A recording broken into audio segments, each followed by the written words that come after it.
returns, by the way. Magansho like file and returns. Atrere. Mo file returns shanyusha KRA. Is a file returns? Body. Deadline chiegni. Najue. No file returns yako. Wachere kwa file returns chao. Mara wa file returns. Ndirenda udidikane ku file ni wontikagie penalty. Ogwo file umundi.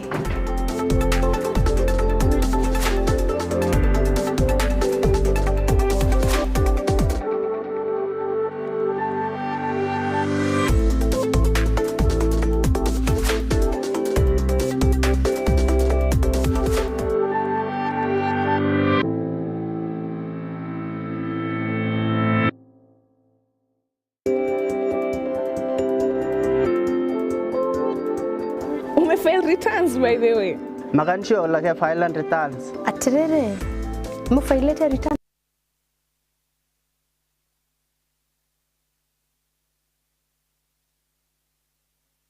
That we can start.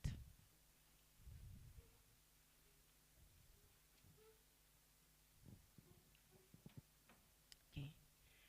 My colleague here will lead us in prayer. All right. Let's pray, everyone. Good morning once again. Father in heaven, Lord, we come before you today with thanksgiving in our hearts for the gift of life and for the gift of the opportunity to be here this morning. Lord, we invite you into this space. May you use our speakers for the day to guide us accordingly, that we may work towards compliance and nation building overall. We give you all the glory and honor. We pray in all this in your name. Amen. Amen and amen. Thank you. We can be seated. So this morning, on behalf of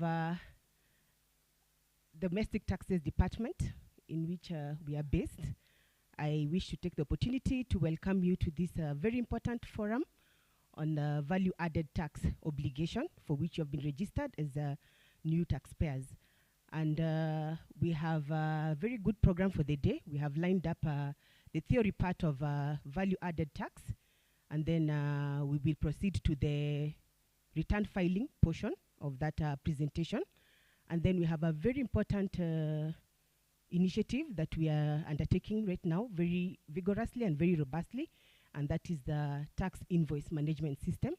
I also have experts on the ground who will be taking you through it so that you get an understanding of what you're required to do as we onboard you onto that system. So our very able facilitator for the day goes by the name of Arnold Langat. Langat, you can wave to your taxpayers for the day. Yes, Arnold Langat. He will take us through the value-added tax segment. He's an expert in the area, and you'll be free to raise up your hand so that we can address the same as we go by. Or you could also wish to hold it until the end of the forum, and we can see. But without to introduce the rest, that is Mendi Mwangi, our very able team from marketing, who will be doing of this fit off into the TV to YouTube, so that we can all have an appreciation of the value added and its requirements.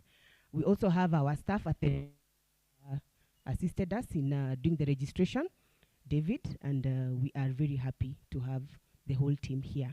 So we will now start, and please feel free to take note of your questions, which we will address as we go by. Before I start, before we allow Langat to start, please, have I introduced myself? Sorry very much about that. I am May Magomere. I work in Domestic Taxes Department within the Taxpayer Services docket, and I'm very glad to welcome you to this forum. Let us please give a round of applause to our trainer of the day to encourage him to do his best. Karibu sana Langat. Good morning, everyone. How are you today? So thank you, Madam May and Mandy, for this facilitation. As you've heard, my name is Arnold Langat. I also work at the Domestic Taxes Department. Right here in the Times Tower building, we have a station called North of Nairobi. So that's where I'm stationed. And today I'm pleased to take you through this training on VAT. I'm informed that you are our newly registered taxpayers under VAT regime. So welcome aboard, and before you proceed with being the compliant taxpayers that we need, we will also want to give you the basics and the nitty-gritties of the VAT operations. So welcome.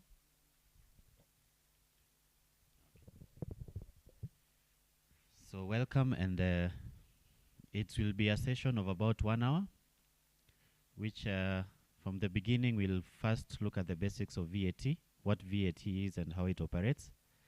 And then from there we shall have a demonstration on how to file your VAT returns.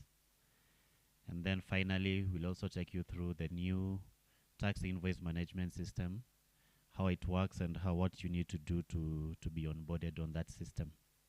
So welcome, and I hope it will be an exciting session. I know you'll also have questions, so at the tail end of this presentation, we'll have a question and answer session, and so you keep those questions aside, and then we'll try to answer them as best as we can later.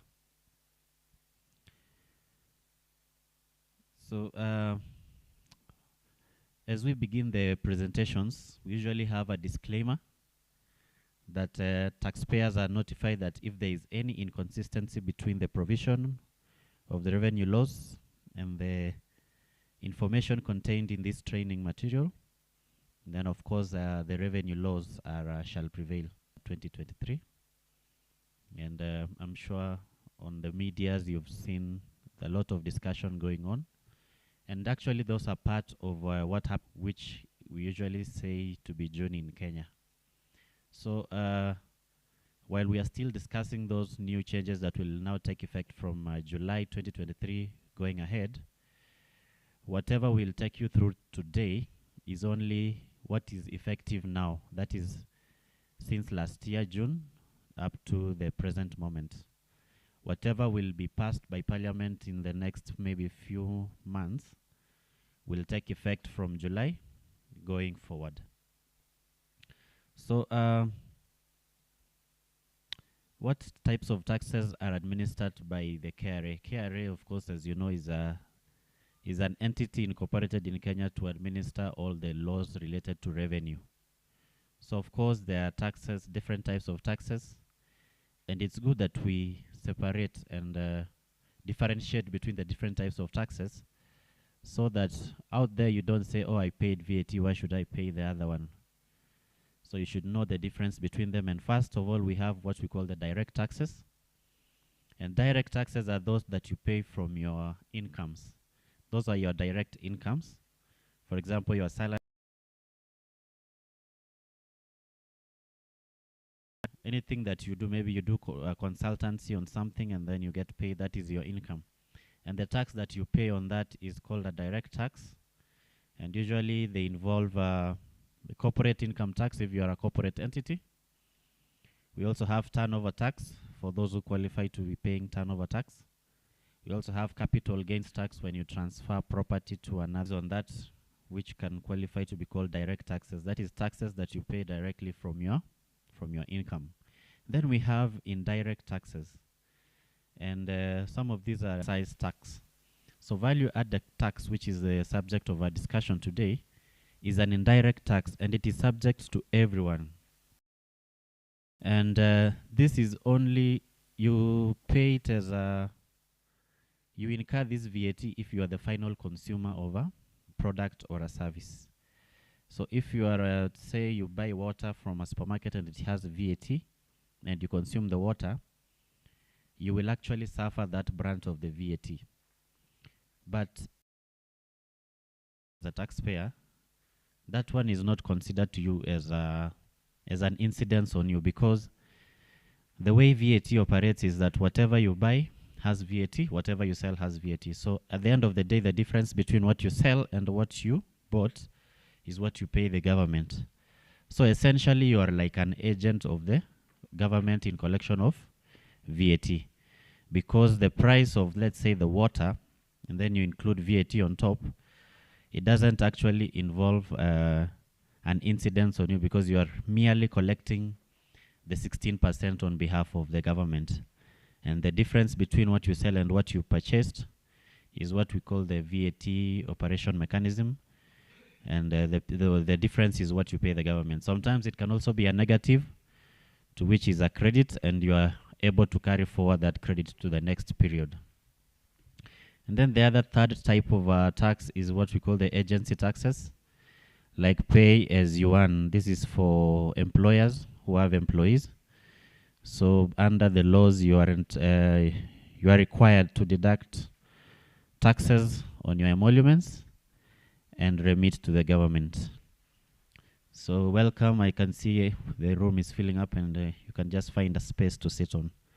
We haven't gone too far in this presentation. We are only merely beginning and introducing what VAT is.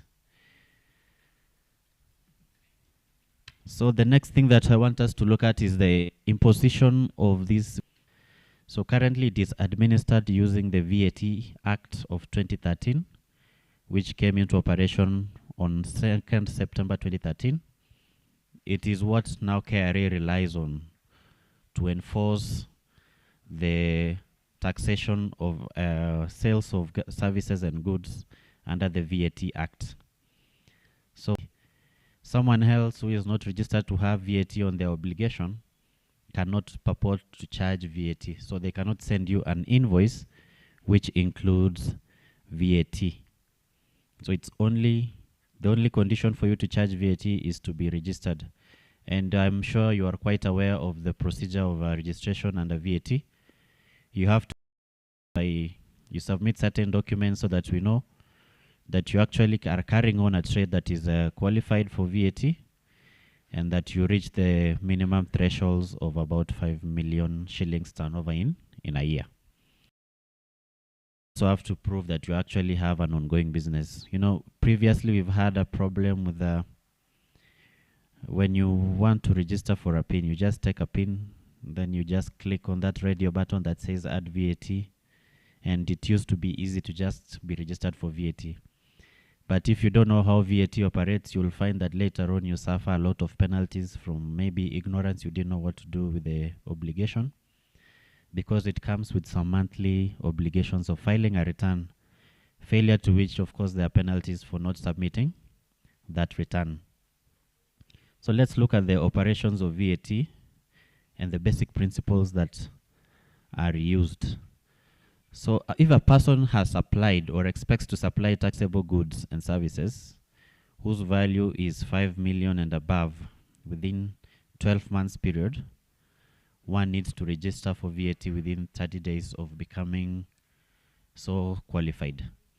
So that is the bare minimum for registration for VAT. If you have turnover of 5 million, or you at least you expect, unaweza ona, I think in the next 1 year I could make sales of about 5 million.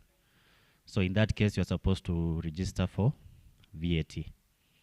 But we also have a rider which I think is not included in this presentation, is that there are people who can voluntarily choose to register for VAT because it will serve them well according to their business. For example, someone may be supplying a government entity through tenders and such like. Even if your threshold is not 5 million yet, you may choose to be registered for VAT, as long as, of course, you meet the requirements required for you to be registered for VAT. We also have a condition that the VAT registration threshold is not applicable to non-resident persons supplying imported digital services. So this is a new rider that actually began in the last Finance Act of 2022. We realized that since the introduction of taxation on the digital environment, what we call importation of digital services, some of them can may reach the thresholds or may not reach the thresholds, but yet they are supplying the digital services. So some of them might decide to say, I will not register for VAT because my threshold has not reached 5 million. And again, they will escape the purview of taxation of imported digital services. So to avoid that kind of a clash, this was introduced in the last Finance Act so that the threshold is not applicable to non-resident persons who are supplying imported digital services. As long as you're supplying digital services which are subject to VAT, there will be a registration for you to register without minding the registration threshold. And the registration is done online, as you are all aware that our iTax platforms or EGMS if it's customs related. And then returns are filed also monthly, and they are also filed electronically by 20th of the month following the month of the transactions. So those ones are filed monthly by 20th, and it's also done through iTax platform. Should you have a payable return, that is a return where your VAT output minus VAT input has given you a positive figure or a payable figure, then you will make your payment through iTax still by generating what we call a PRN or a payment registration number. Once you register that, then you can present it to the bank and or pay through our mobile platforms, that is M-Pesa and the rest. So that is the basics of VAT. And this section is about it's actually about the requirement to have an electronic tax register or an ETR. I mentioned earlier that we'll have a team here to take us through all these ETRs, the electronic machines that are used by people registered for VAT, and the new requirements for tax invoice management systems compliant ETRs. So we'll have a team at the tail end of this presentation who will take you through all the nitty-gritties of having those machines, which machines are considered TIMS compliant. We also have a new way of registering without buying a physical machine that's called eTIMS. So they will take you through all that comprehensively. But we can just cover the basic laws that actually require you to have that ETR. The ETR machine is actually founded in the law through the VAT Act 2013, Section 43, where I quote, the Commissioner may require any person to use an electronic tax register as may be prescribed for the purpose of accessing information regarding any matter or transaction that may affect the tax liability of the person. So this is just to boost efficiency for us as we administer the VAT. At any one time, we know these are transactions that happened. It is between who and who, what is the value, and what was the time of the transaction. We also have the Tax Procedures Act, Section 25, where the Commissioner may authorize the submitting of tax invoices through the use of information technology. So technically, those are just the anchors in the law of what authorized KRA to require taxpayers to use the ETR machines and information technology in submitting their tax records. So these ones is will be covered later by the team that I mentioned. So we'll just skip that for now. But let's look at the recent developments on VAT.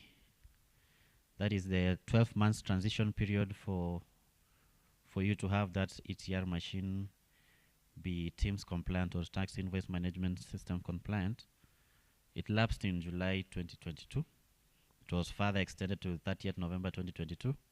And we still have people registering at the moment for the eTIMS. So all this should be given in that next training. Classification of goods and services that are subject to VAT. So there can be classification of various goods. I know in business there are many things that are sold, many services that are offered. So for us to administer VAT properly, we have to classify these items into categories, because most of the items that we see here are actually subject to different rates of VAT. So one of the classifications that we have is exempt. These are goods and services that do not attract VAT. And all goods and services listed under the first schedule of the VAT Act 2013. Part 1 is exempt goods and Part 2 is exempt services. We realize we have both goods and services. So most of the exempt goods and services are mainly food items, medical items, and agricultural supplies. This is just to generalize them, but if you go to the Part 1 and Part 2 of the exemption schedules, you will find the specific items that are exempted.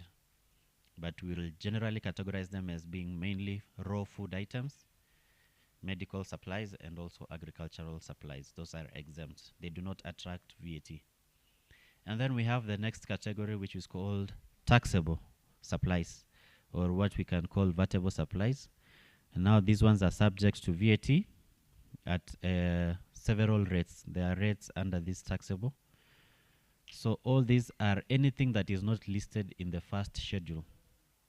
If it is not listed in the first schedule, then it has VAT, and the VAT is charged on that item at different rates. So there are actually 3 different rates that are category. The first one is 0%, which is what we commonly know as zero-rated supplies. So these are goods listed in there's a second schedule of the VAT Act of goods. Goods supplied to EPZ, that's export processing zones. Privileged persons and public bodies, also supplies to those people, are considered zero-rated. Privileged persons and public bodies include the Defense Forces Canteen, that we usually know as DEFCO.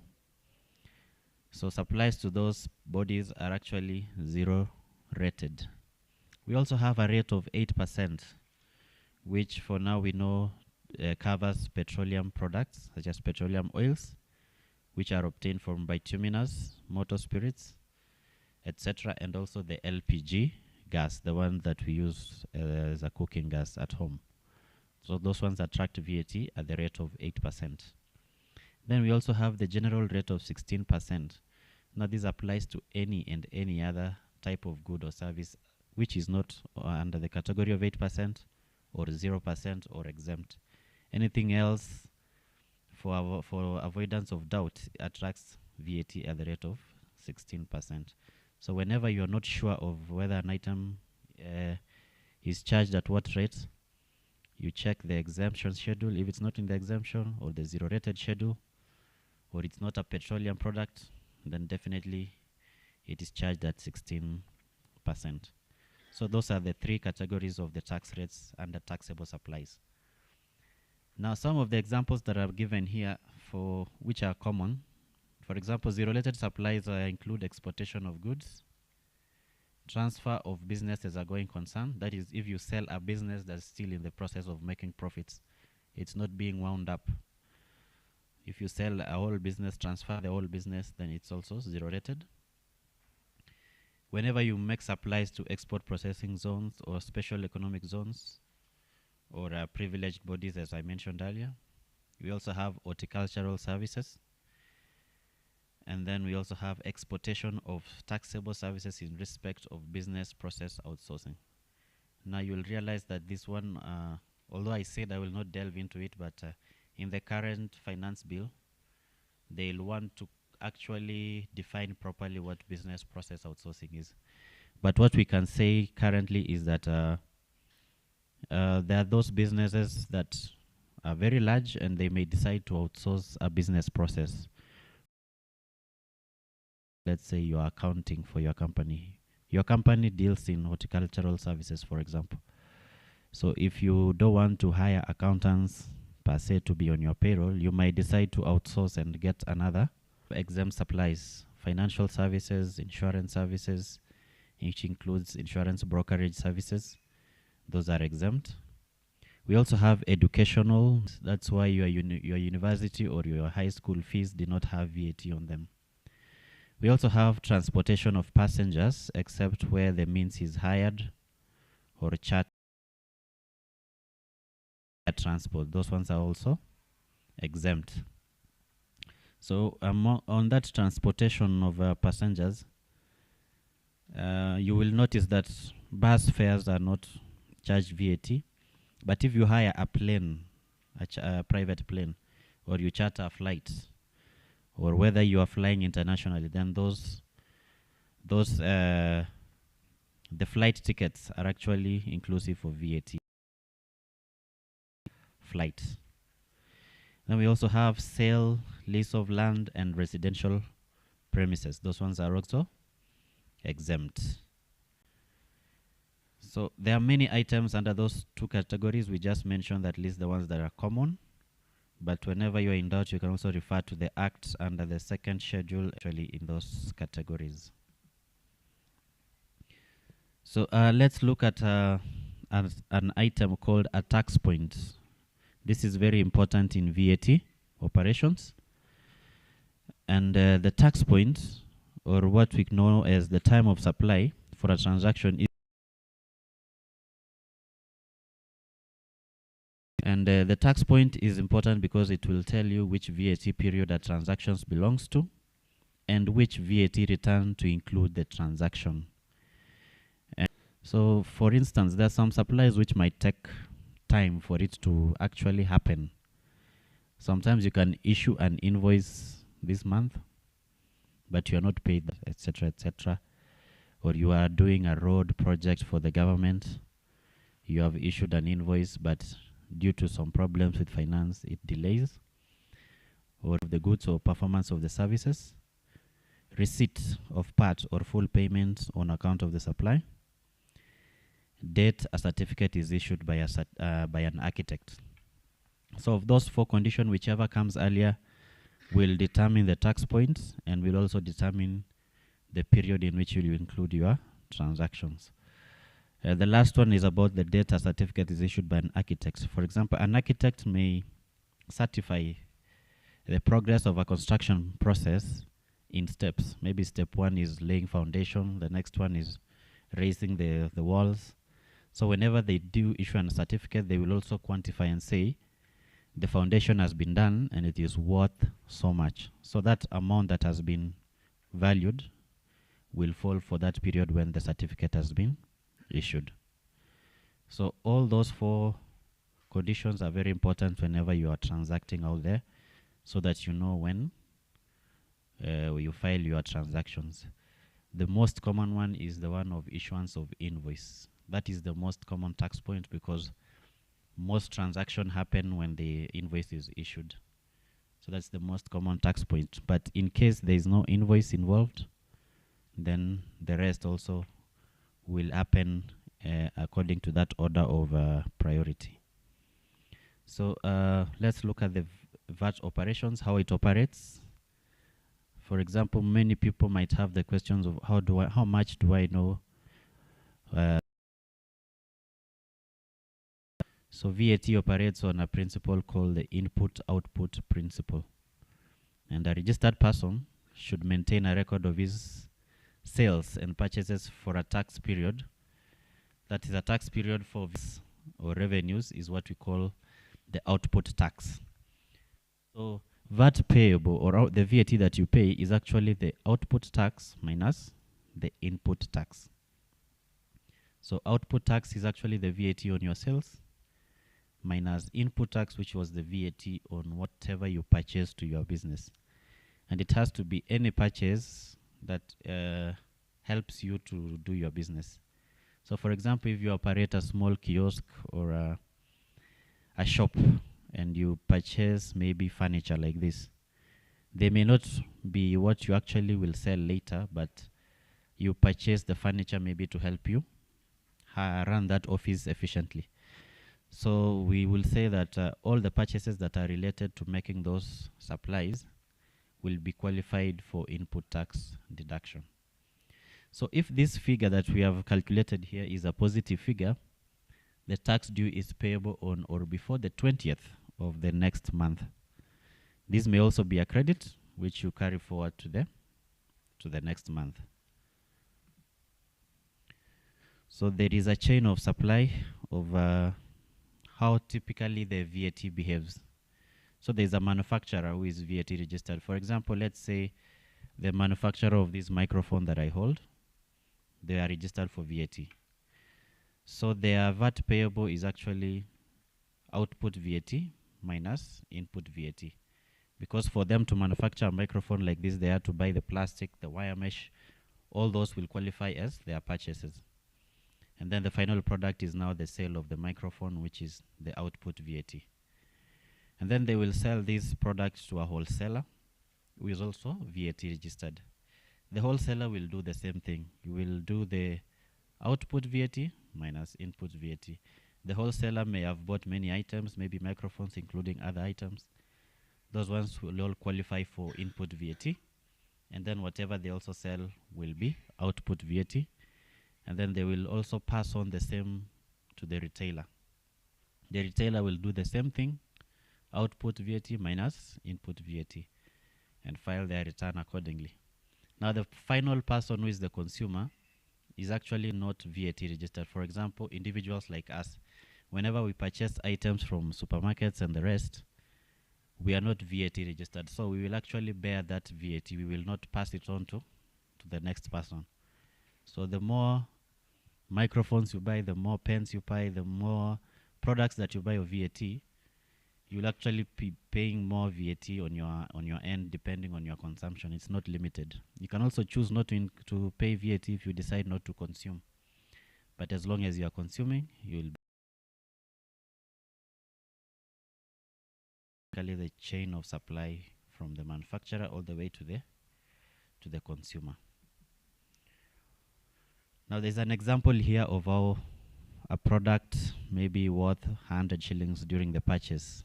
You buy. So of course the gross margin is usually the selling price minus the buying price. Your margin is 100. So how do you determine how much VAT you pay on such a scenario? So buying price is 100, but if you include VAT, it will be 116. And then you sell it at 200.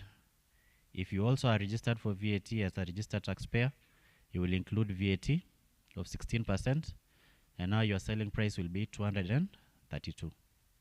So for you to actually compute VAT, it will be the 16% on output, which is 16% on 200 shillings, minus the 16% on the purchase price, which was 16. So the VAT of the government is actually 16. So that is the VAT payable on the operation of output tax minus input tax. So I hope on that simple example you can now clearly see that you will still have your 100 and 200 intact, the purchase price and the selling price. What is now VAT is chargeable on the margin itself, because 16% of that margin that we saw there, 100, is actually 16. That is why it is called value added tax. It's on the value that is added to the product. Very simplified, because every month you could even have up to 1 million transactions or even more. Consider a supermarket, for example. So it will always be whatever they are selling with VAT minus bought with VAT. The difference is what they remit to KRA, or if it's also a negative, they will carry it forward as a credit to the next period. So we are nearing the end of the basic item called withholding VAT on tax. And withholding VAT is not actually a new tax, or whenever you see something being introduced as withholding VAT, it is not quite different from the VAT itself. It's just some portion of that VAT that is now being remitted to the government earlier, before you actually make your return. So withholding VAT is also, it is not charged by everyone. It is only by people who are already appointed by KRA as withholding agents. Most of the time you find that government entities, the ministries, departments and agencies are the ones appointed to be withholding agents. We also have large taxpayers, those who have significant. At the moment, they will withhold at the rate of 2% of the taxable supplies that you are making to them.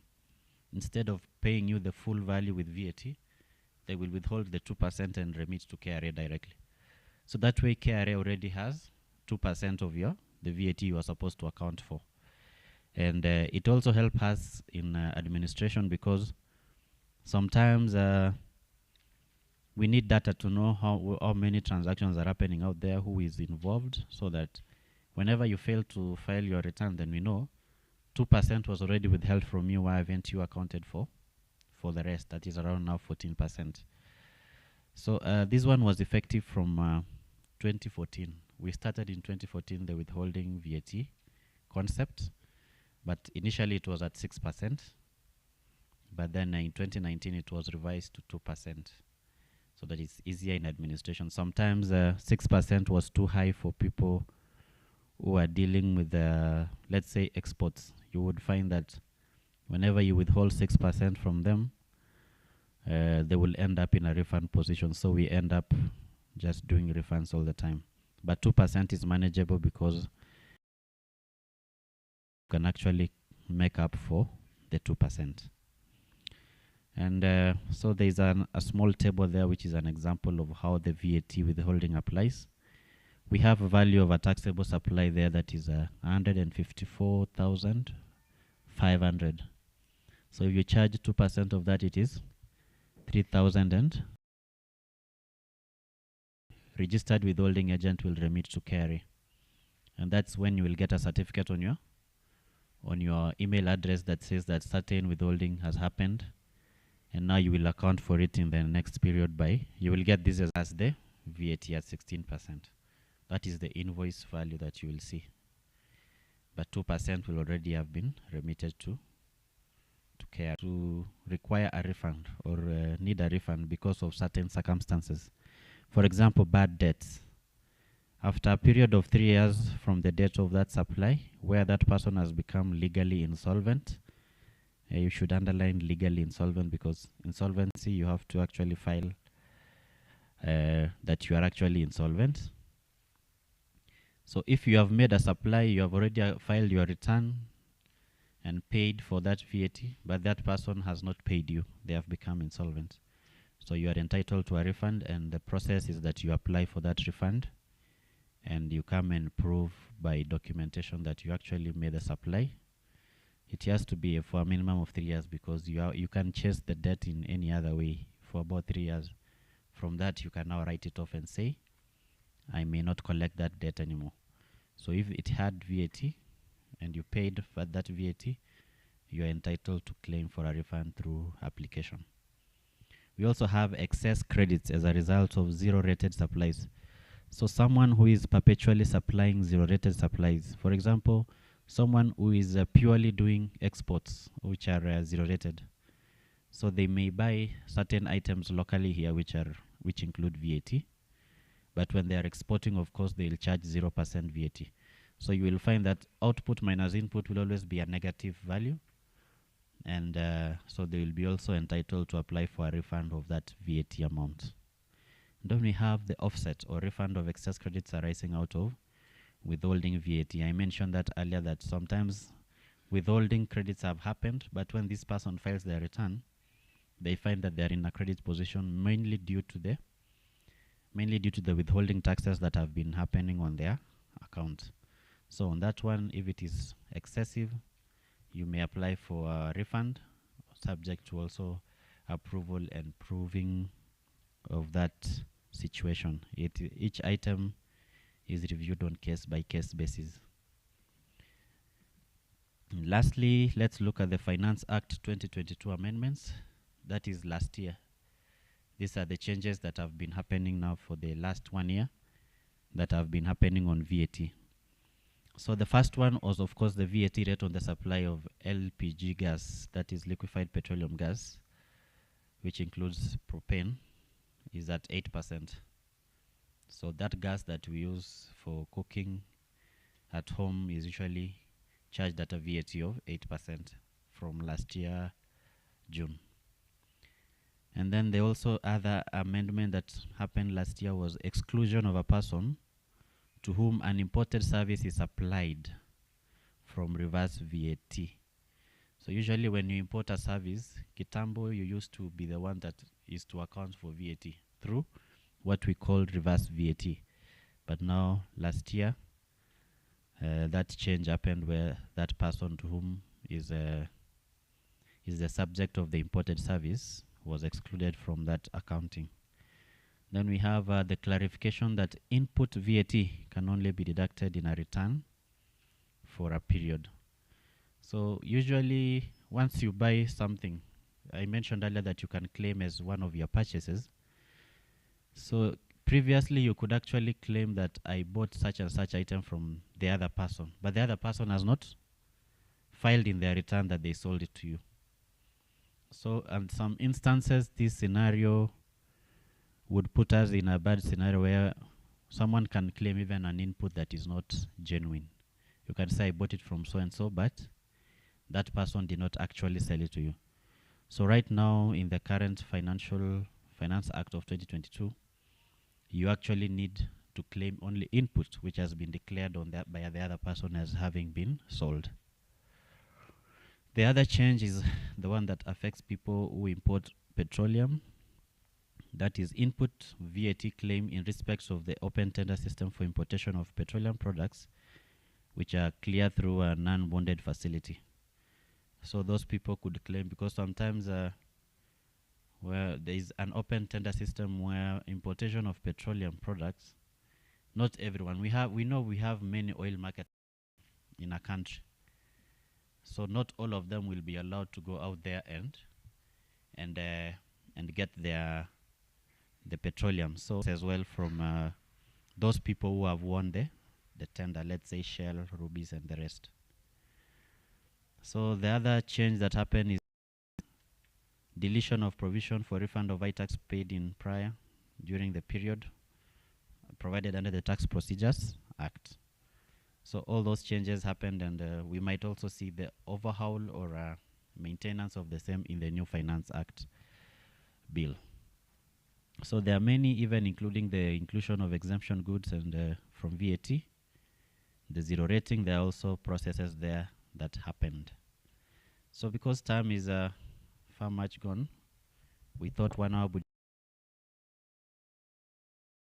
We take the questions now? Yeah. So we think we can take the questions from you, from the audience, before we go to the other processes of filing your returns. Introduction.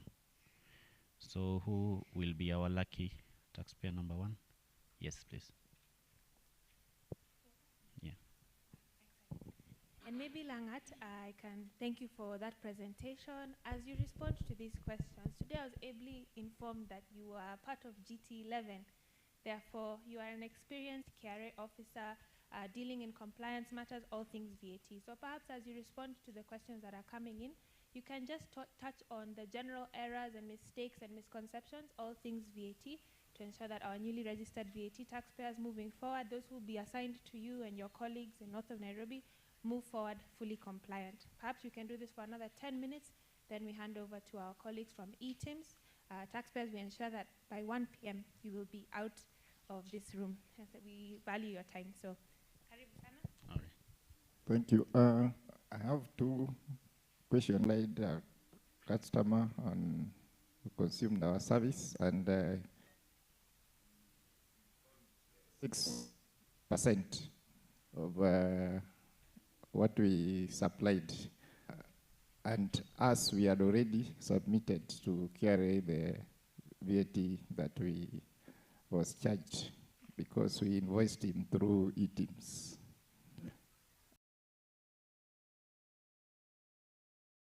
What will our accountant do so that we comply to the 2%? The other one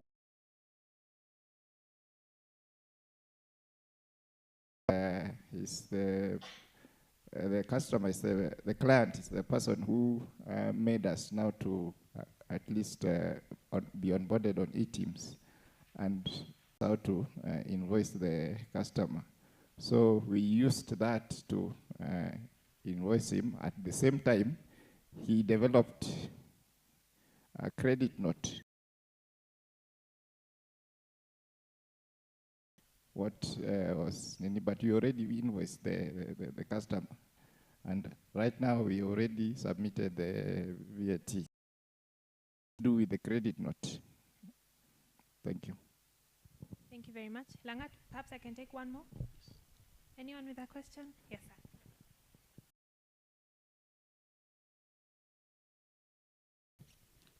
Just an explanation and clarification between, in terms of tax refunds, zero-rated goods and exempt goods.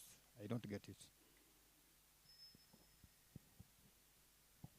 As to educational institutions, I think I saw in your presentation there. If I supply, for example, school diaries to a school, of course I paid VAT when I was buying the paper to print the diaries. When I'm selling to this school... Let me first start tackling the one on withholding VAT, the rate. As I mentioned earlier, the rate was 6% initially. Yeah? Since inception, it was 6%. 2019, it was changed to 2%. So whoever you have supplied your services or goods, at the moment should be withholding at the rate of 2%. The credit that you will get at your ledger. But in your case, if I remember correctly, you say it is a recent transaction, it has happened at 6%? 5%. But 5%, was it VAT or income tax? They are setting a branch in Kenya, and they paid that through their parent branch in South Africa, and they withholded 5%. So when we sought for explanation, what is the difference? And they told us that's withholding, they withhold 5%. So that's what I need your clarification now for our case. Okay. What we do, because... Okay, so if I get you correctly, this 5% also we'll have to confirm whether it's VAT or income tax, because withholding taxes are not only limited to VAT. We also have withholding tax on income tax, withholding tax on rental income. So there are very many withholding taxes. So it's for you to now confirm which kind of withholding was it actually. If it was VAT, it should have happened at 2%. If it is income, yeah. So at least now you know that there are very several withholding taxes. You need to confirm. Actually, on that withholding tax credit sheet that you get, it will specify exactly what it is. The rate, it will also specify the rate and whether it's income tax or VAT. So at least that's an assignment for you. Just confirm which kind of income was tax. That way you will know. But if it is VAT, it should be at the rate of 2%. Sawa. You also mentioned when you are being onboarded on eTIMS, I think maybe should have been as a demonstration, they should have used maybe a test environment, but they used the actual live environment on an invoice. So for that one, that's an error that happened. And the process for you is to amend that return. You amend, remove the erroneous invoice, and then you'll follow it up with your tax station. For example, if it's north of Nairobi, you follow it up for approval so that you correct the mistake.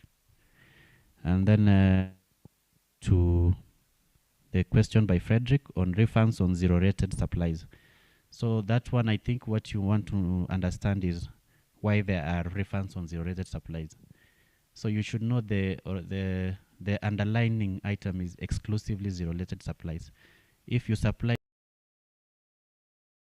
you don't have any other items in your shop or your business. So you will see that when you supply zero-rated, the rate of tax is 0%.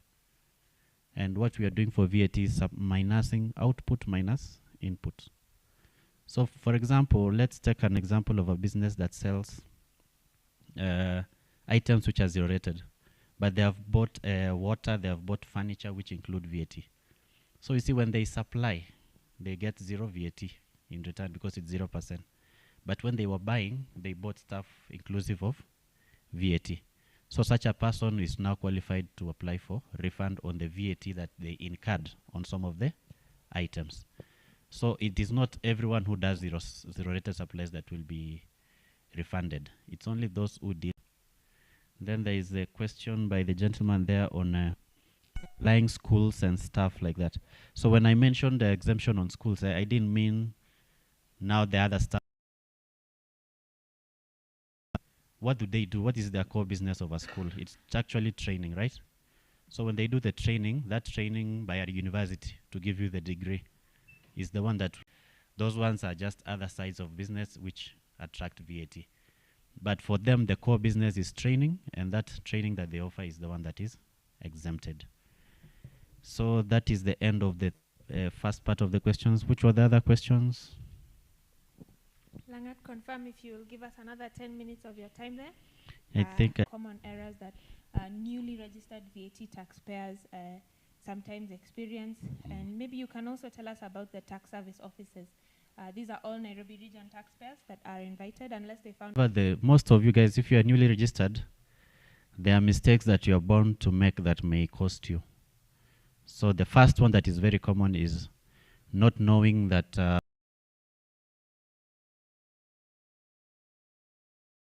every month without fail. Of course, the penalty is 10,000 for every failed return, which there is an additional 5% if you are to pay certain taxes on that particular return. So the other common mistake that I think people make is making mistakes while you are actually entering your invoices or input on your ATR machines. They can be costly because that process of amending is now another tedious process. You have to prove that that supply happened, and then there is certain steps that you have, even may involve you visiting KRA station severally. So those mistakes are best avoided at the onset of filing those returns. There is also the mistakes of not knowing the rates to include in your tax returns. For example, we now have 16%, 8%, and 0%. So for example, if a petroleum product that you supplied and you've included it in the exempt section, or you've put it in the 16% section, of course that will give a distorted figure. And you will again need to do an amendment, which is a tedious process because you have to all those documents and prove that it was actually a genuine mistake. So those ones are best avoided. The other mistake that, or a common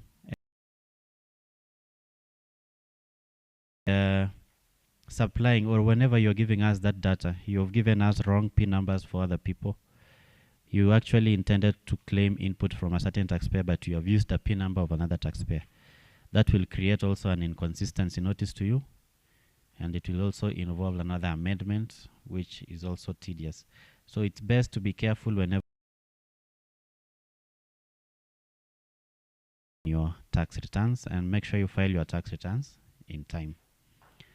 And then on the tax stations that we have, I'm sure when you registered for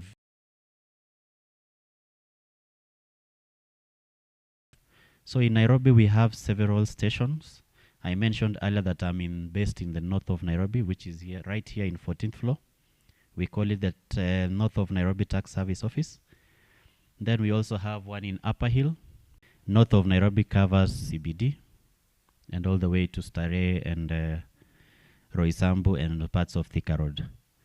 Then we also have our Samia Park office, which is in east and south of Nairobi stations. That is for people who are on now that side of Mombasa Road, all the way up to the boundary between Machakos and Nairobi. So regions like Western Kenya, Rift Valley regions, we also have stations, and it will depend on where you took your PIN number initially. It will be indicated there. So I think that's all on the tax stations. The test and the demonstration on how you would actually log in and file your VAT return.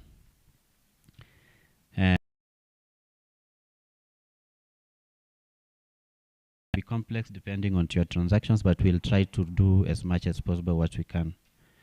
So for us to do this, we will first need a PIN number.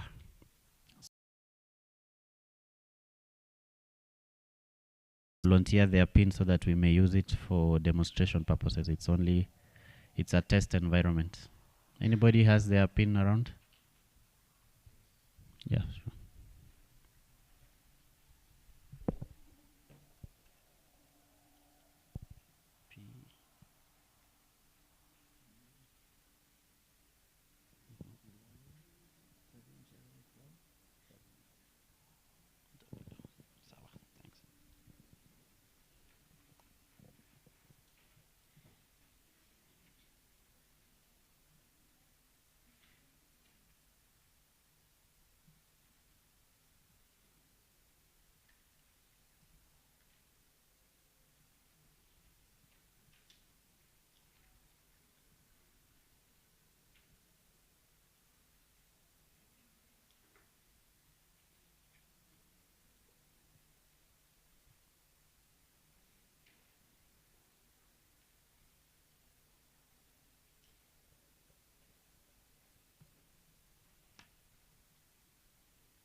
So, as we tried. Where does that money account for, even in the iTax page, when I'm doing the filing?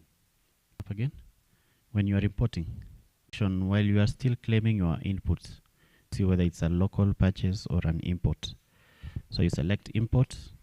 It will ask you for the details of the imports. For example, the custom to show you here while we demonstrate. My name is Peter, and my question is on VAT obligation. Basically, from our end, we got the approval on 30th of May, and some few hours later, 1st of March. So when I'm trying to file the returns now for the month of May, for example, I found it like a deliberate thing from you, KRA, that I have been, it's an automatic penalty for the 2 months that I've not filed.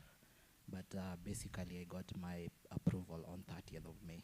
So how am I able to address that? To answer you on that, when did you originally apply? Around 15th of that month. 15th of March or April? May. Of May? Yes. Okay. And it took some time because of maybe some requirements that you kept asking for. But once I provided, I was given the approval on 30th. April. Now it's 1st of March. And all those amendments are being done midnight. So I'm actually... Maybe yours is a technical challenge, but we have to confirm because, for example, the scenarios that can happen is you applied for VAT, let's say in March, goes back. So the only other scenario is maybe unless you had a withholding credit back then in March again. Did you have a withholding credit? And that already happened. It has to go back.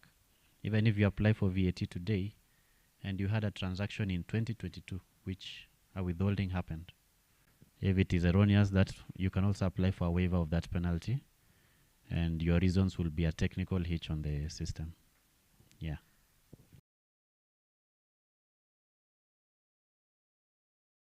Purchases that do not have the supplier's PIN, am I entitled to claim them into that this month is the month my customer, the supplier's PIN, in made purchases?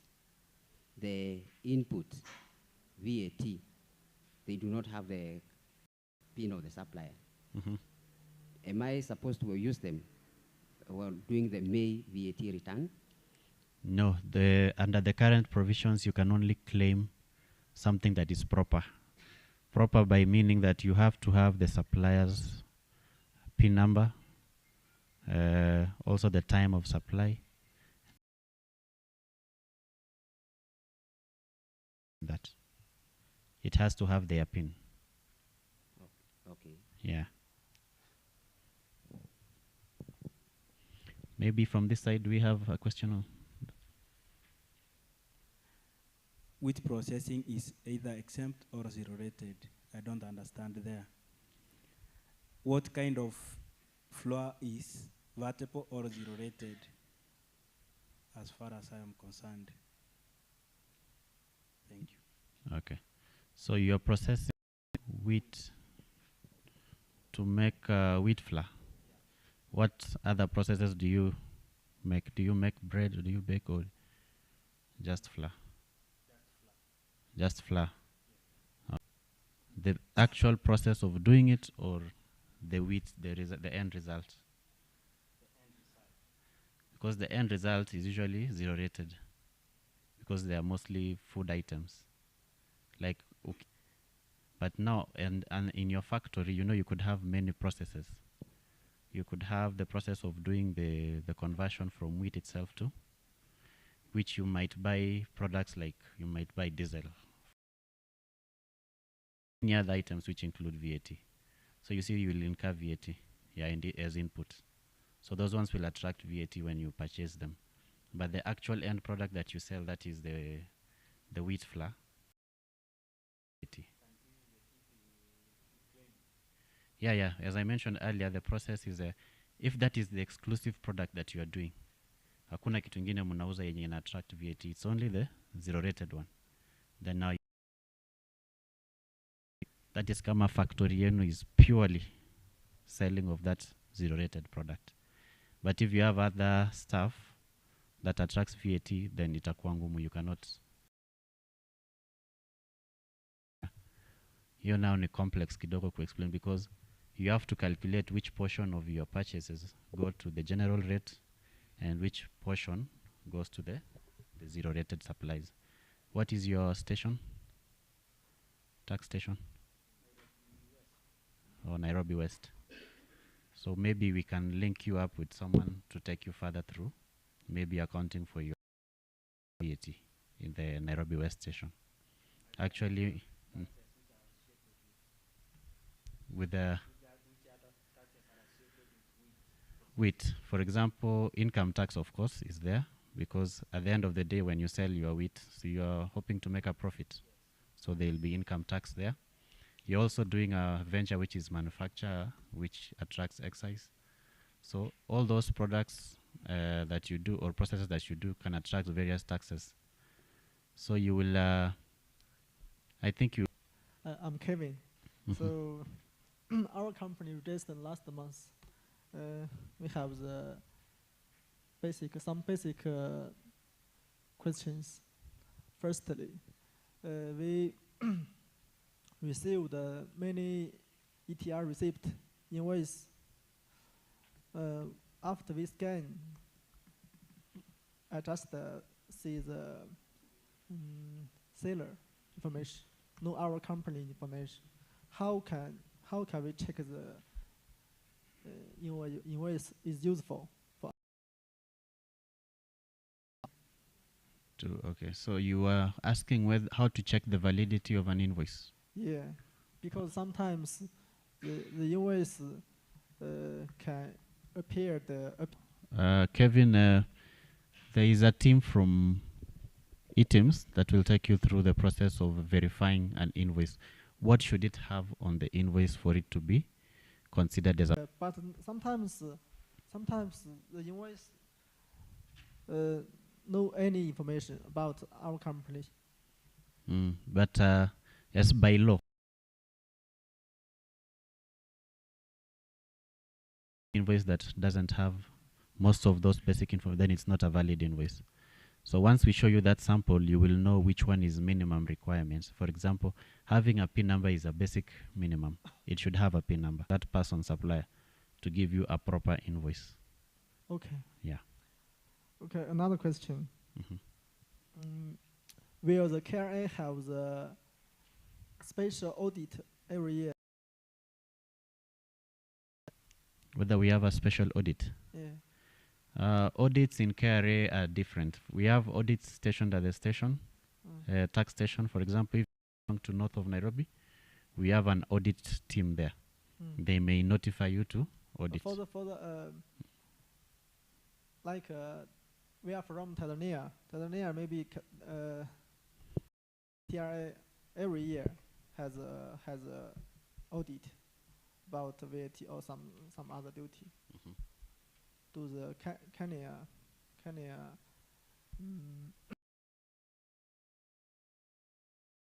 like we say, every year it has to be audited. But what we do, it can be random. It can even be once or twice a year or as many times.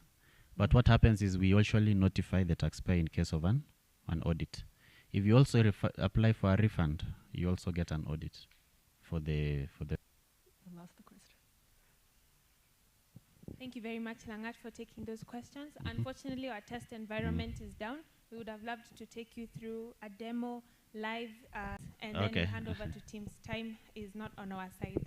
Yeah, we've actually consumed going to almost 2 hours now. But if you have questions, as she has mentioned, you can be linked to, we have a step-by-step guide on how you file your VAT return. Well, these are only screenshots of the live environment because we had a challenge logging in. It will still be the same if you get to know how it happens. So this is the home page of the iTax, where you are required to enter your PIN number,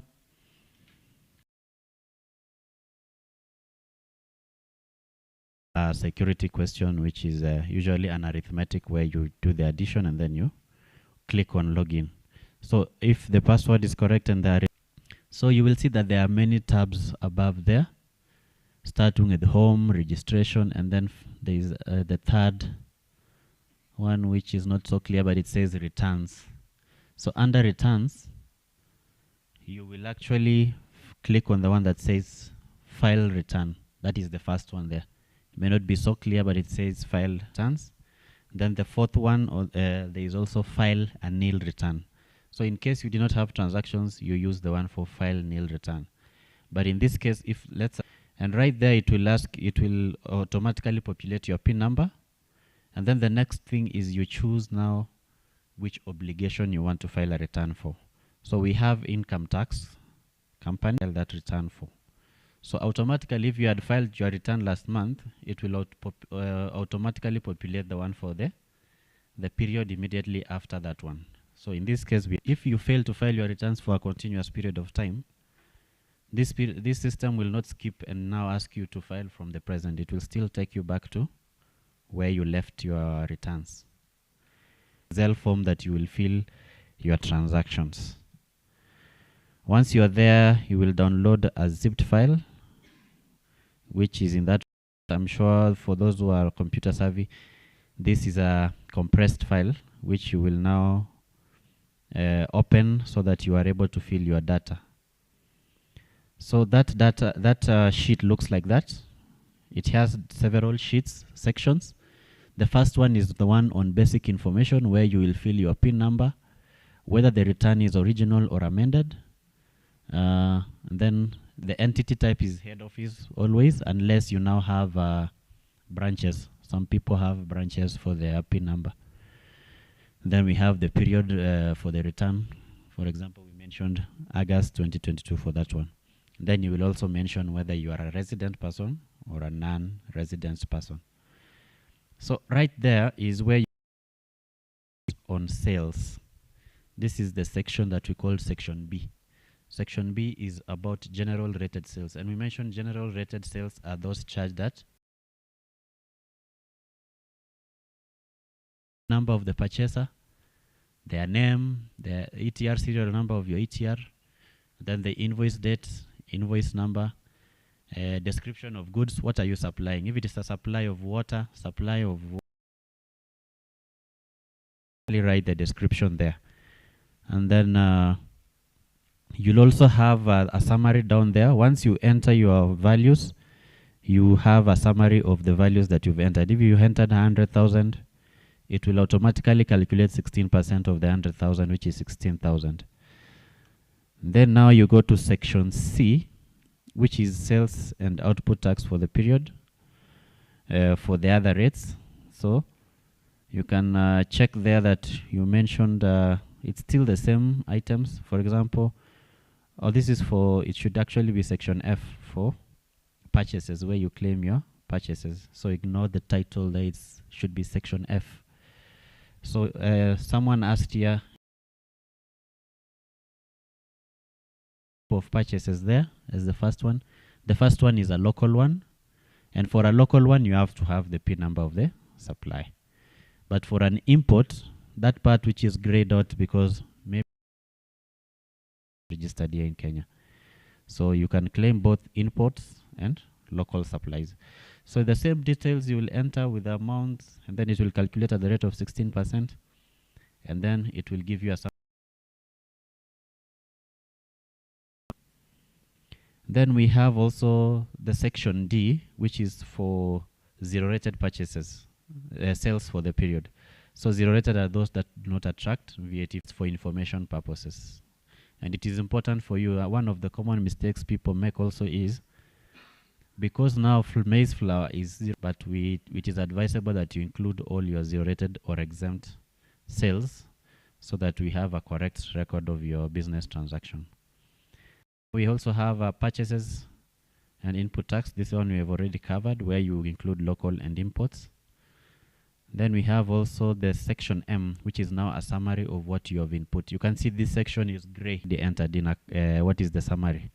So you can see that at the very last end, you have total purchases at 350,000. So the VAT on that is 56,000. And then on this is a credit return, right? Because your sales are less than your purchases. So it will be a credit return in the end. So that Excel is usually, if that's clear, it will ask you to validate. If you have confirmed that your data is correct, whatever you've entered is correct, then you will now click on validate. It will ask your sheet is ready to be uploaded. Do you want to generate an upload file? Because whatever you will upload is not the same Excel. It will be something which has been compressed. So it will ask you if you want to generate an upload file. So if you click yes, it will give you that pop-up message that your zip file is now ready for uploading, and you can find it here. Usually, depending on your computer, you can find it under documents. And then that one you will go back to iTax and then now upload the zipped file. So this is the summary receipt that you get after you've uploaded your return. It will give you a summary like that, that your output is like this, your purchases is like this, and what amount to pay. It will also tell you whether the return is original or amended and such like. It will also have your name, your location. Basically, it's a summary of the return that you just uploaded. Now, when you have a payment return, you go back to your iTax, and then there is a module that is called payment registration. So once you enter your payment registration, you will choose your tax head there. So you will choose VAT. If you look at almost the third row there is a tax head of VAT, and then subhead VAT, and then payment type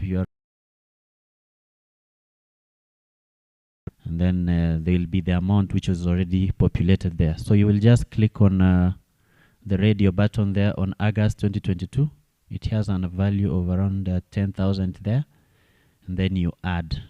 Once you add, you can now choose which payment method you want to pay, whether it's other payment methods or RTGS if you are using RTGS. So once you generate a file like that, it will be titled payment slip. If you can, it is titled a payment slip. So that's the one you present to the bank, or you can also use M-Payments such as M-Pesa to make payment. So that's a simple process of making payment for your return. That is the end of a simple transaction of filing and making payment. Asante sana. Langa. Karibu. Thank you for giving us an extra 38 minutes of your time. We'll take one last round of questions. We have a group that normally uses this room at 1 p.m. So just for time, but we'll request them to give us an extra 10 minutes so that eTIMS is also not disadvantaged. Okay. So just one more round of questions. And Langat, as you mentioned, you and your team can be like you can also be found in Samia or Upper West Hill. of Nairobi, Upper Hill. Excellent. So maybe we can just take one or two more questions, especially related to filing. I'm glad most of us were paying attention because this exact presentation, you have 7 days to file your return. Come back to us in case you have a question, in case you need clarification on anything. You are free to come back to us to receive guidance. So anyone with a burning question? All right. So we'll take that last question and then go into eTIMS. From this side? All right. Good to see you. I'll go ahead and request you to ask your question and then we'll release you. And thank you very much for taking us through. Hi everyone, I'm Lewis.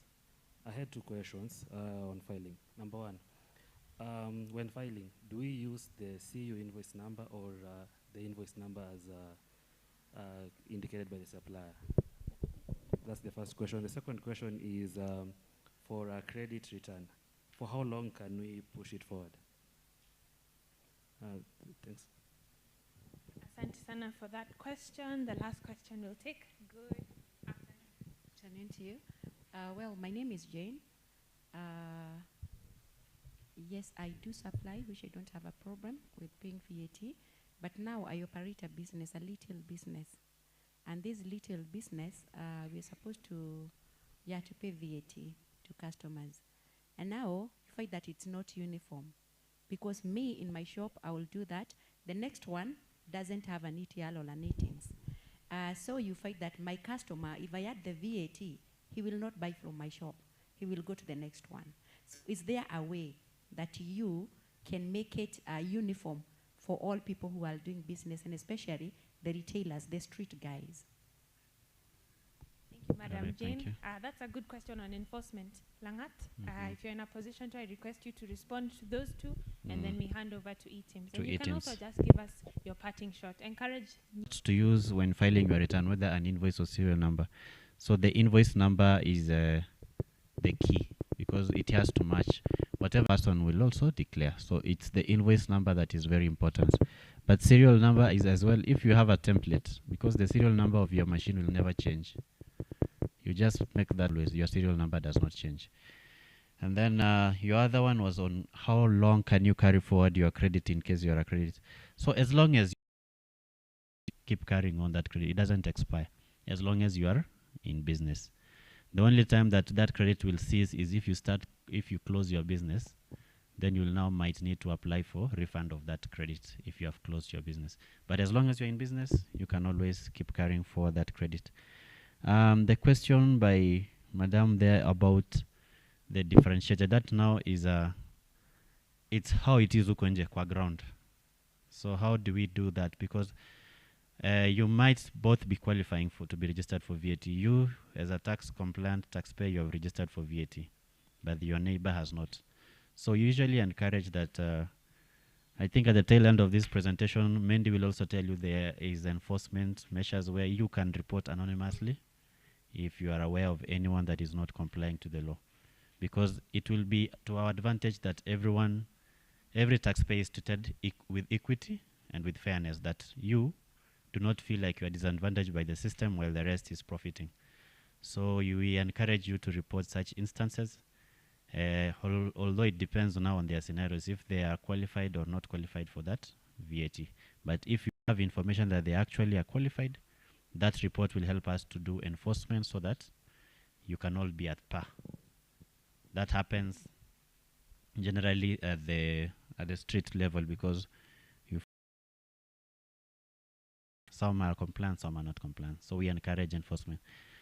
So I think that is the end of my presentation. Thank you very much for listening. I hope I've added some value to your knowledge on VAT, and we look forward to seeing you another time. Be compliant taxpayers, and tulipe ushuru tujitegemee. Ama? Sawa sawa. Thank you very much. A big round of applause to Arnold Langat for enlightening us and giving us useful insights on how to go about complying with the VAT obligation.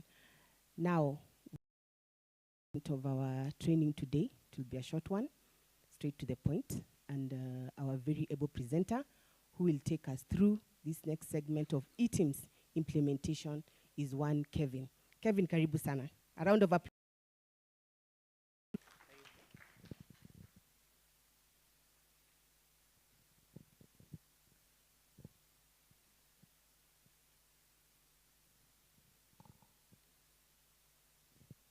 I know we're a bit tired because of sitting. Maybe it's going to jovial kiasi. We won't take so much time. My name is Kevin. I am from the team's operations unit. We sit at JQuat Towers, former ICA building on 8th floor. So yeah, once we're done with this, maybe you can give us a visit, but we'll try and be brief and concise to the point. So we've gone through the VAT presentation. What do you do next once you have your business? And as our guest also mentioned, you need to be compliant.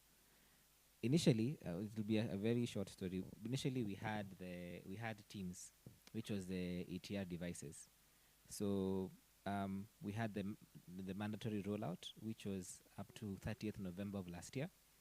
I'm sure how many of you are still aware of that or saw that those constant adverts, because they were very numerous even on television.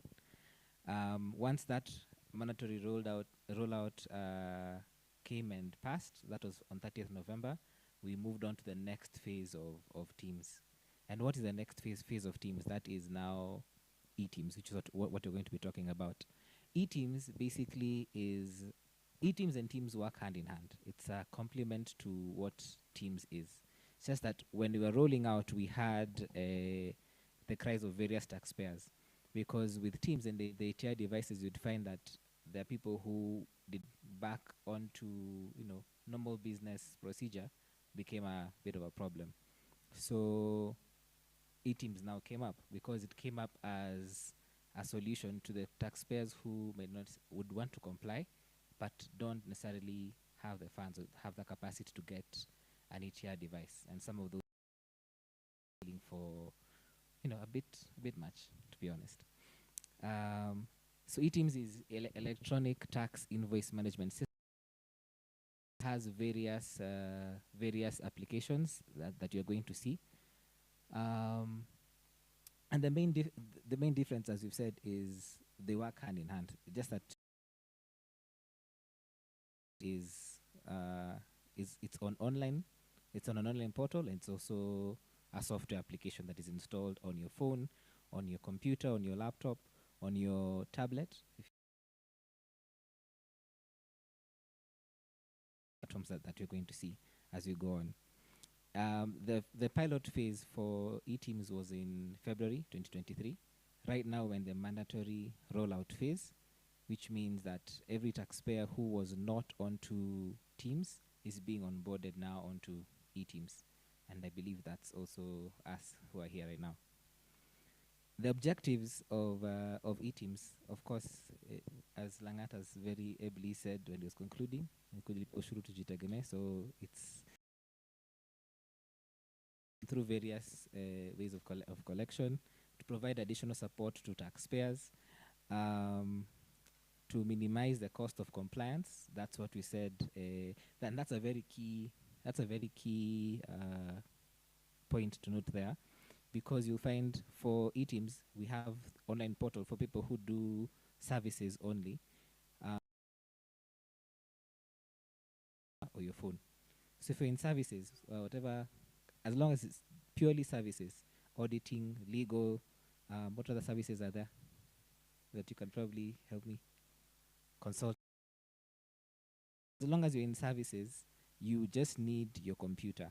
and then we'll be able to show you how the configuration goes, how to register your item or the specific things that you are involved in your business, how to invoice, and that's it. That's what you need. For those who are in goods and services, that you'll be on to what we call eClient. That is a software that is installed onto your computer or your laptop or even your phone. So that's for people who deal with, as long as it's a good, something that's tangible, that's now the solution for the people who are in goods and services. It's also meant to increase tax compliance and accountability, to increase groundwork to expand the reach to taxpayers in other tax heads. So that is something that is still a work in progress. What that basically means is, right now it is catering for VAT, but once everything is completed and it's the dream and the goal for the current regime and also as an authority, and also to address the missing trader phenomena, which is who has had that term, missing trader? Okay, so what that means is to just sales, but nika ghost worker, for lack of a better term, to make it easier. Yeah, the benefits to us as taxpayers would be to foster fair business, to understand, which also means there is equality across board, right? To make it very flexible,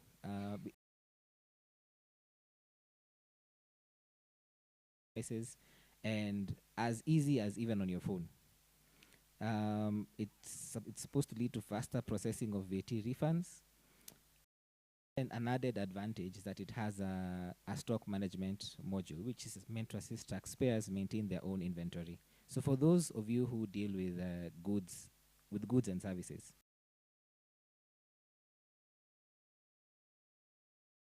with eClient, the software version of eTIMS, there's a part called stock management. So you'll be able to add your stock, you'll be able to adjust and monitor. It's very easy and it's quite an interesting niche. We've said that it will also simplify VAT return filing, and it's also a non-intrusive verification of tax. That's the first one. If you didn't get the ETR, or you had the old ETR machine, because maybe there are some people who had old ETR machines, and those ones are phased out and they're not able to get the new eTIMS, the new TIMS devices, the new ETRs, that you're eligible to be onto eTIMS. Then the taxpayers were also in the process of complying, but are facing challenges with their eTIMS or with their ETR devices, due to the complexity of billing systems.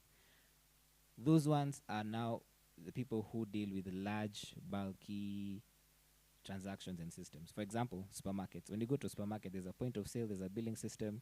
So you find that is a very complex kind of billing system. There's also a specialized version of eTIMS for them, and you're going to go through it. Taxpayers also dealing with in bulk invoicing and are facing capacity or performance issues with invoice transmission, and then also voluntary taxpayers. So the various eTIMS software solutions, maybe you can take note of these ones. We have eTIMS PayPoint or eClient. This is now the one that deals with the business people who are in goods and services. It can be installed on your computer, now your physical desktop, or it can be installed on your laptop. At the moment, but we're still working on enhancements, we cannot have it installed on your MacBook. But in future enhancements and everything, we'll have that provision ready for us soon. We have eTIMS multi-PayPoint windows. This is for taxpayers who both still the same network. So for example, let's say this section is an office and you have multiple computers, but you're connected on the same network, then you Then we have eTIMS PayPoint Android. That is the one that goes onto your phone. Also for those who deal with goods and services. We have eTIMS online portal. We're going to go through it in a minute. But this one deals with the people who are suitable for services only, like what you had mentioned, consultancy, and everything that qualifies as a service. We have eTIMS Lite. It's also another version. So you'll find that eTIMS Lite number 5 and eTIMS PayPoint Android are the same thing. They can go on your phone and on your tablet. Then, if you can remember the point that we had said, that it caters for people who have a complexity, who have a complex billing system, they fall under what is under number 6, the virtual sales control unit and the online sales control unit. In short, we call them VSCU and OSCU. So it provides for a system-to-system integration between the taxpayers' billing system and KRA. So, for example, if you go to Naivas, for example, you'll find the way they have their integrated systems and teller machines. Within that system is now another system that would cater for their transmission directly to KRA. So I'm just using that as an example because that's a complex billing system. Lastly, on this section, before I find my case, now this is what you need to be onboarded. So the first one is you go to, maybe you can write this down. You can either go to HTTPS to make it secure, to make the link secure, etims.kra.go.ke. That is the taxpayer registration portal. You'll find the login and sign up page there.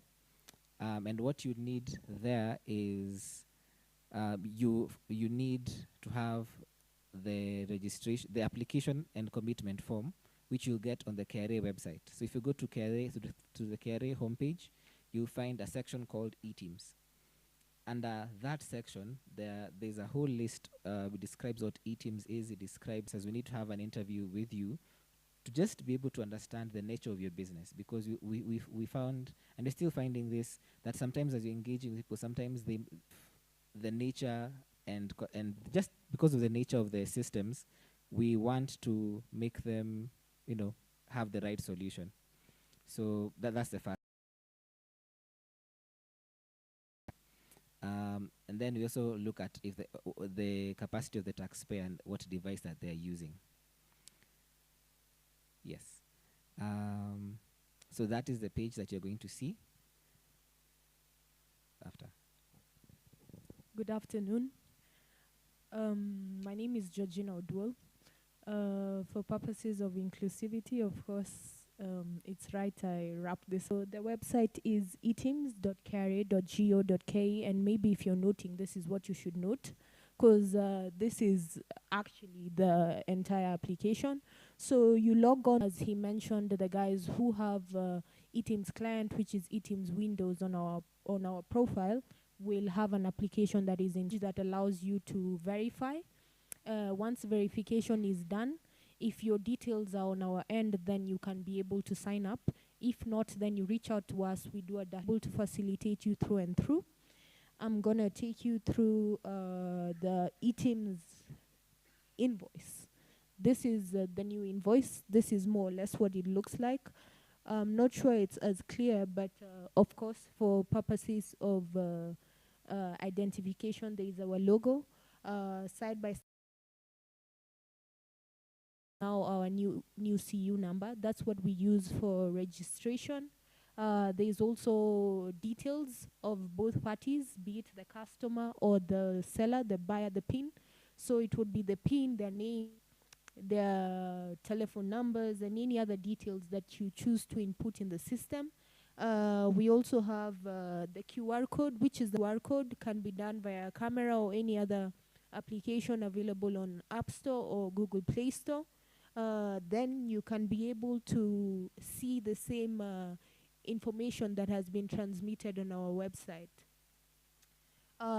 Same case with the Windows, maybe just a few modifications, but same format, same everything, really. A difference with this is the interface, of course. So for the guys who want to onboard on eTIMS Android, it's advisable you have a Bluetooth printer. So those are among the specifications we check for guys who are onboarding on their mobile devices. This is because, of course, you need to print the receipt. There is no provision for that on the system yet. Lastly, we have our systems-to-systems integration, which is basically the OSCU, the VSCU. And the most important bit with this is, of course, it targets guys who already have existing billing systems. And also we have our own integrators that we are certifying and verifying, and that list will be put up on our website in due time. And you'll be able to be assisted on the same. So if you reach out to us in JQuat, we'll be able to assist you on the same. There are a couple of issues that arise, of course, with various taxpayers when they're trying to sign up.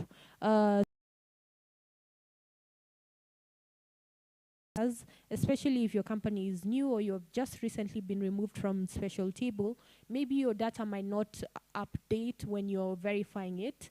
That would just require data migration, which is done on our end. And able to access their phone number, maybe they've not updated on iTax, of which that's an important thing maybe you should do today. Just log on to your iTax, check if the number that's there is updated. You can information right before you come to onboard, because there's normally a one-time password that's sent to your phone that we use during the sign-up process. Lastly, there is to print, then it's just a simple setting on your laptop. You can change the settings to print Microsoft to PDF, so that then you are able to save the PDF invoices on. So of course, this is mainly for guys who are on VSCU or SCU, or guys who have a third party that comes to assist them during installation process. There's a couple of things that are required: an introductory letter, a filed commitment form, which is available on our website, www.kra.go.ke, and the confirmation of directorship, which is just your CR12 or the front and back copy of ID. So this is a public notice that was shared out to many. It just states that the deadline for onboarding on eTIMS was 1st June. We are onboarded. There's going to be any further communication on that still, but as of now, the deadline was 1st June. And lastly, of course, was to get in touch with us with regards to eTIMS onboarding. And for guys who, would decide to pop into any of our KRA offices, then onboarding. Thank you for your patience and your time. I hope this has been informative. Indeed. Thank you very much, Georgina. Thank you, Kevin. I'm ably informed that we've been given another 10 minutes by the team that comes in after us, and therefore let's dedicate as much time as we can to Q&A. All things eTIMS, we have the team of experts here. Please feel free to ask us a question, seek clarification on anything, which kind of eTIMS is most appropriate for your business. And Georgina, I noted earlier, some taxpayers came with laptops, phones. Perhaps they were coming to onboard today. Are we able to facilitate them? And can they see us outside during the tea session for assistance? Yes, we can Excellent. organize. All right, let's start taking questions. We've been given an extra 10 minutes, so let's utilize that. Georgina, note that we are standing as little time as possible. Sorry to take you back, but just to understand better, is eTIMS a replacement of the ETI machines that we used to have? Where was it also new ones? So clarify, do I need eTIMS if I have a new ETI machine? For those who have those old machines that could be switch to eTIMS and forget completely about ETI. Asante sana. That's a question we regularly get. Perhaps we can take a few questions together. All things eTIMS, all things TIMS. Where are we? Where are we coming from? Where are we going?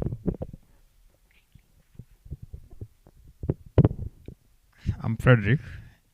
Make me understand. why you chose to use one PIN, one serial number, one device. Like in my case, I'm using my phone. The app is in my phone. I'm not able to install it in any other device. Why? Thank you, Frederick. It's always good to have an interactive, engaging session. Thank you, sir. In the case of one, the way you said, what happens? The updates from your end and from my end. Windows update, bring updates, and it may affect the software. So in that case, what happens? Do I need to come to you every now and then? Asante sana. Last question for this round. All right. And then, Georgina, I'll request you just go over again. Is it the control unit invoice number? Is it the invoice number? How can our taxpayers avoid inconsistencies? Thank you very much. My question is for the case of where you're offering the services and you're accessing the online version, does it allow you to access it with any device? All right, Georgina, over to you. In case you need further clarification, I'm here with the mic. Okay. Thank you for the questions. So I'll start by answering the first question, which is eTIMS replacing the ETRs we had initially? In our case, we call them TIMS. So the solution with the device-based is TIMS, and eTIMS is just an electronic TIMS. So no, it's not replacing TIMS. eTIMS works hand in hand with TIMS. So as of now, we already had people who are able to onboard on TIMS. Those guys are being facilitated by us. The thing is, with eTIMS, our target was the guys who, one, were complaining maybe about funds, or the guys who are not able to upgrade their device as at last year. Yeah, so those guys are not probably transmitting invoices, or the ones who are able to upgrade their device are probably experiencing challenges. And such challenges would be as hectic as maybe their supplier is not assisting them to resolve the same. So with them, then we offer them the solution to come on board on eTIMS. So as of now, eTIMS is working hand in hand with TIMS to complement each other and, of course, expand our reach with the revenue collection. Yeah. The second one on why it is that one PIN, specifically for one device and for one installation. This is just entirely for purposes of identification and just for us to be able to put track on the same. The same way TIMS devices had a certain serial number that was pinned to a certain company, it was easiest for us to, just follow up and be able to address queries that arise from that pin in case any. So for now, it's just for the purposes of identifications and consistencies, even as we facilitate the rest of the people. The other question was to do with updates. And if any updates, any system updates would affect our application. The answer is no, because as you onboard on either your device, your laptop, your desktop, we advise that you do on Windows 10 and above. This is because we have tested compatibility at the base level. So it would not be the case if at all you are to upgrade into any other different versions of Windows. The same applies to Android or the phone. We advise that it's Android 8.0, the version. So that also cancels out just the inconsistencies that may come up from updates that you're receiving on your software end. For CU number on eTIMS is now invoice number. And it's just, maybe let me go back. It's just, okay, you can't see it, but it would be KRA something, and then / the receipt number. The specific receipt number of that you have generated. So you'll use CU number on your ETR, but on eTIMS you're using invoice number. Both of them, different softwares, yes, but we are using them simultaneously to represent both. Lastly, I think there was a question on online. Kindly clarify. I think you asked whether you can use, for those offering services, whether you can use it on any device. So since it's online portal, you just need the URL and your login details.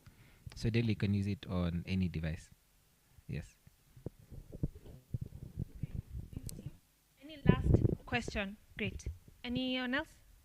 All right. Remember, the team is still outside with us to take tea with us, to respond to any clarifications, and also to onboard anyone who has the device that they wish to use moving forward. Good afternoon. Thank you for the presentation and taking us through. So still on the issue of one device, Yes. some of us are just starting up. So my laptop is my laptop. The day I go on leave or I'm away, that means the rest of the people in my team cannot issue any invoice. So how do you go around that? In the application, there is a provision for different roles. So there is admin, there is manager, there is a couple of roles. So you can actually create different users and give them rights in accordance to what you think is right for them. So you have one, that option. Two, it would be to share the username and password if it's someone that is, of course, someone you're sure of. And did you mean like carry your laptop and go with it? You've installed that application on my laptop. Yes. But that time maybe I'm not away, maybe I'm away for one reason or another, and an invoice is required to be issued. But that installation is tied to my device. Yes. Yeah. So do we then use the online version plus the one that is installed in my computer? It work. For the online version, it would be possible to access on different devices. Yeah. But for client, it might be a little bit tricky. But that's something we can note just in case it's because mainly the guys who come on to onboard are usually the directors or accountants who are doing, accounting for the company. So it's either one or the other, and for them, they make sure they have created multiple users.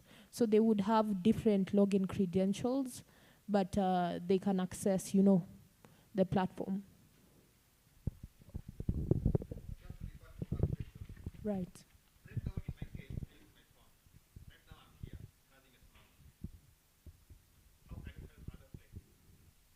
So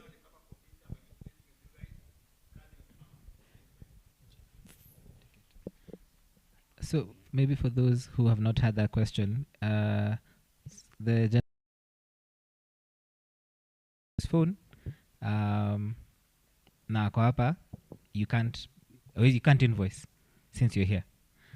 So right now been made, the fact that you have your phone with you, now look, I believe you had registered the items, right? If that sale has been made, you can generate the same invoice from here. When you get back to the office, you just, because now yours is on the phone, meaning you also need a Bluetooth printer. I'm not sure whether you also got one. Then you just connect that and then you just print the invoices. But you can do that from wherever you are, as long as they've sent you now that kind of sale. I don't know whether I've made that clear. Also, maybe to resound on what you had said, the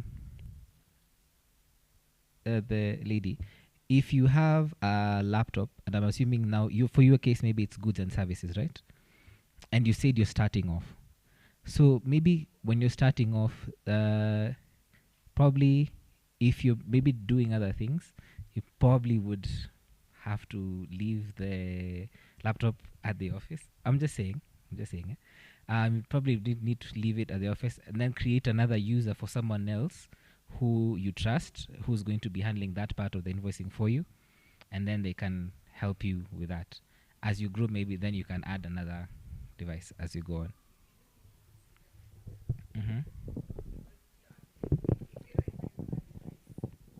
It's either I buy another device, which means another expense for me, so that I can leave it there. But if this is my device that I use for everything, you can see the problems it creates if I leave it there for other people to use.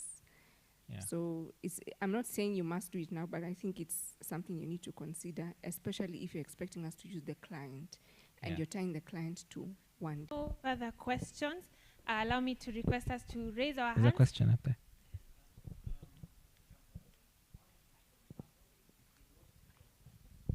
A moment, please. There are other just for He, those he who are said watching he said TV. what if he what if he lost the phone? Yes. Yes. Yes. Yes. Is there a mechanism where you guys have put across where you can actually be able to replace that device? Because I'm looking at a scenario where I'm having my phone. On my way back to the office, I get marked. So there's a possibility of that. So the question is how fast and how soon can that be replaced?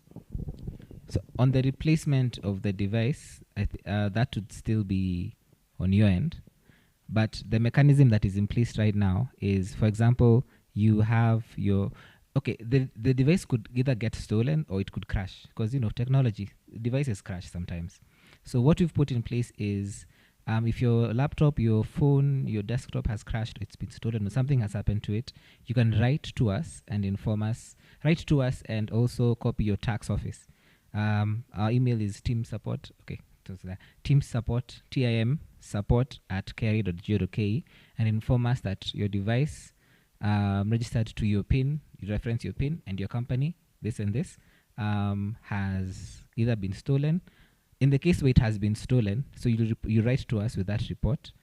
Now, for us to verify that has happened, normal procedure. If you have something that has been stolen, of course you don't need to go to the police station and file, right, and report it. Meaning you'll be given an abstract, right? So that is the procedure for us, because that's how we will verify that is something that has actually happened. So on our end, we'll deactivate the device so that no one also goes and tampers with your information for your business, up until the point where you get it replaced or you get an alternative, and then we reactivate it for you. In the case where it has crashed or there's a technical difficulty, you just write to us, then we'll deactivate it on our end. Once it has been sorted out, maybe if the crashing needs to be resolved and other processes, then we'll deactivate it until such a time when it has been resolved. Then now we'll reactivate it again.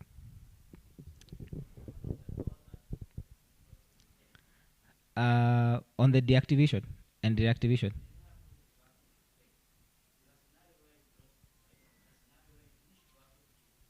Yes.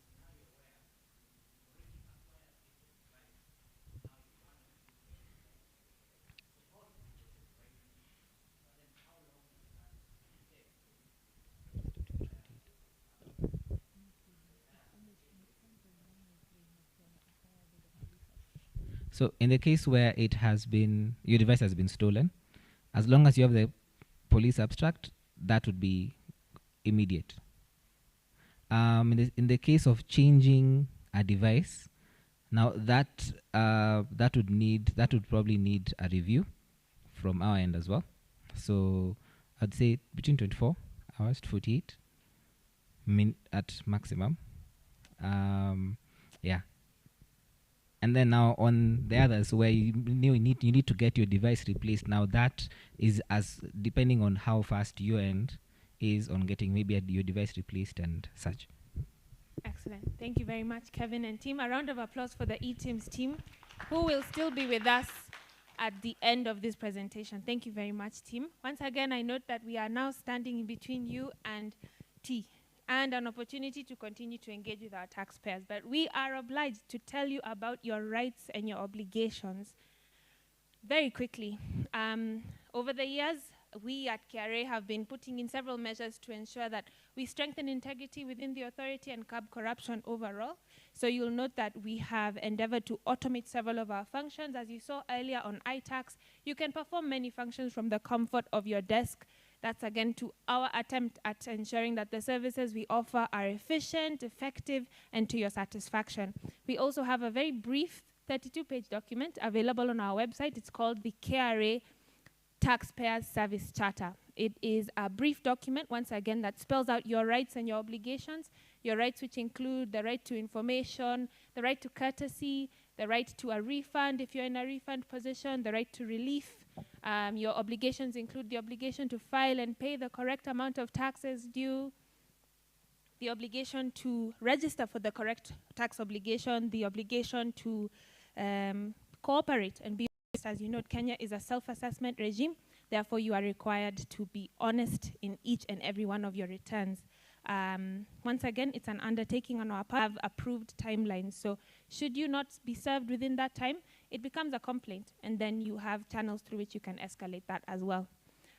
Over the years, we've established that the integrity is strengthened within the authority. I hope as we go through this presentation, you are encouraged to note that the authority is making moves, making efforts, and therefore perhaps are able to charge at a lower rate. I beg your pardon, but rely on you directly to the head of KRA or call Amand daily. I forgot to mention we have an informer reward system. KRA will pay 5% of the tax. Okay. And I just want to bring it to your attention that we will share with you materials on filing, and we will waive the 40. Isn't that a good thing? Isn't that a good thing, surely? So a smile on our faces, please. We will not make you pay 100. Eh? Yes, we are trying to facilitate you. Our the feedback form. Please feel free to give us your views. It's an anonymous form on the presentation today or any other that will be important to them as they go about complying with their obligation as a value-added tax